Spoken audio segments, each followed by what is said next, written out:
Hello and welcome back to Newsroom Nigeria. This is where we give you hot, fresh, and sizzling news all day long. If this is your first time here, you haven't subscribed to this channel, please make sure you subscribe, like this video, also leave your opinions in the comment section below as well. The PDP had over 4 hours long meeting and they were still unable to arrive at a reasonable conclusion. As far as I'm concerned, or as far as we all that have been following this news are concerned, PDP is still back at zero. They are still back at where they started. They are still back at where they started with DAMAGUM'S still the acting chairman of PDP. Wike still not sanctioned. And you guys, I'm tired at this point because how do you keep postponing ordinary neck meeting? Just for a neck meeting to hold, you keep postponing it. And this time around, their reason is that they want to wait until after the Ondo State election. And I'm like, when is a few days to November 16, you will still say that you want to wait for another election in another state because there will still continue to be another election in the works. So please, when is this election actually going to happen, Damagum? When? Before we delve right into the details, if you have not subscribed to this channel, kindly subscribe. Thank you very much.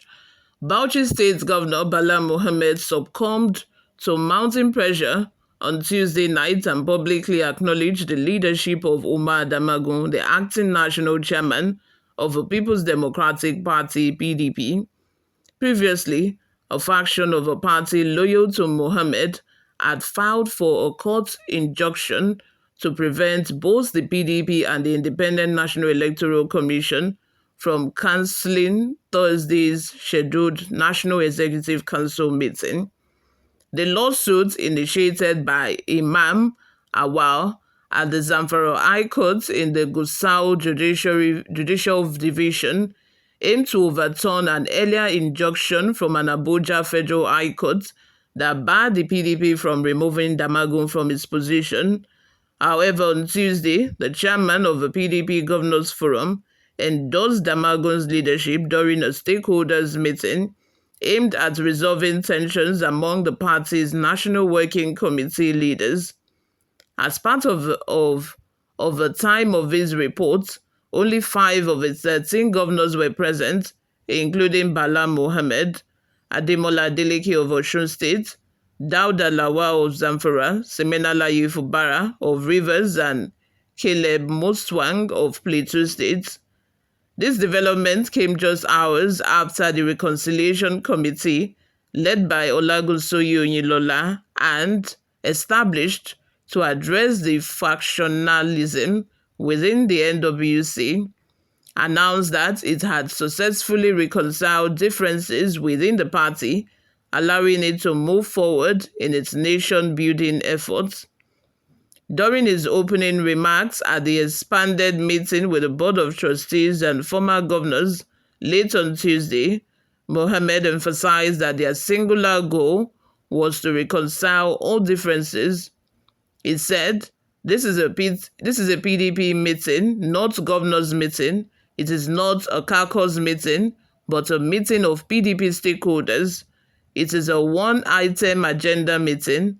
As you can see, we are all united today under the leadership of Umar Damagum. We are here to discuss germane issues. Pardon me, guys. We will resist any attempt to make Nigeria a one-party state. We will use our experiences since 1999 to provide Nigerians with an alternative platform. So who is stopping you to do all of that? So why haven't you been able to put your house together? Why are you still struggling with an internal crisis? I don't think that Nigeria can ever be a one-party system. That one is just, what's it called? Ganzuji, just making mouths that they want to win all of the southwestern states and all of the eastern states as well. They are just making mouths. There is Labour Party. Even if PDP is not strong enough at this moment, there is Labour Party, there is NNPP, there is SDP. There are other political parties that are going to take charge, just as PDP is going to be now be in the back burner. They will no longer be the main opposition party. They will lose their position. With the way they are going, I'm foreseeing that they might lose their position to the Labour Party. With the way it's going, if they continue like this up until 2027, they are going to lose their position as the main opposition party to the Labour Party. And I don't even think that's a bad thing. At least, you all, before we end this video, let's take a look at some of the reactions we got online.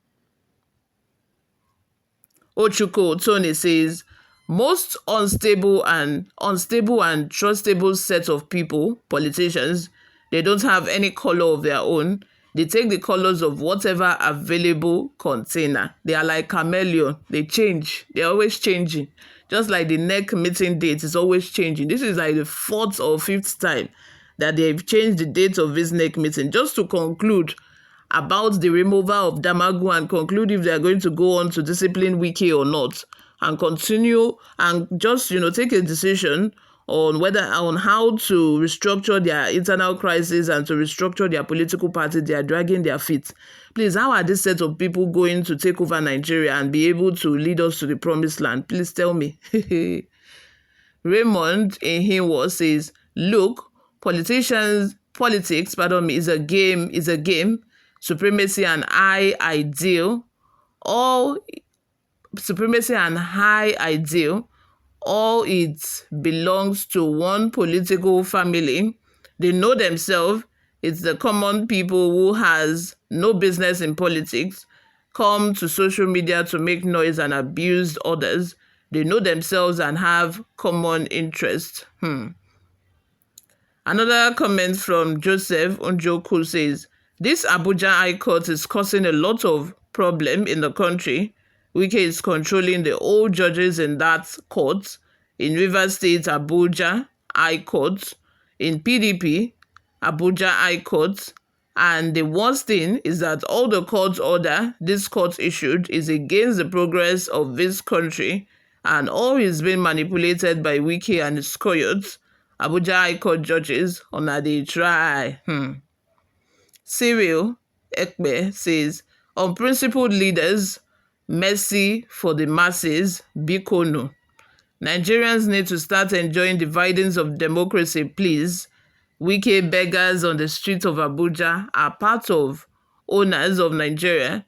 They did not choose to be beggars. It's you people, the political class, that made them beggars with your inhuman policies and corruption. These hardship, even people that are working at 9 to 5, this hardship can drive them to the streets to start begging. We all know that there are some people who are still living comfortably, but they are just using that beggy. They've turned the beggy to, a commercial business. They've turned it into an actual business where they get income from monthly. We know that, but at the same time, this economy is so harsh that it can push a lot of families, that has even a 9 to 5 job to start begging on the street because it's that bad.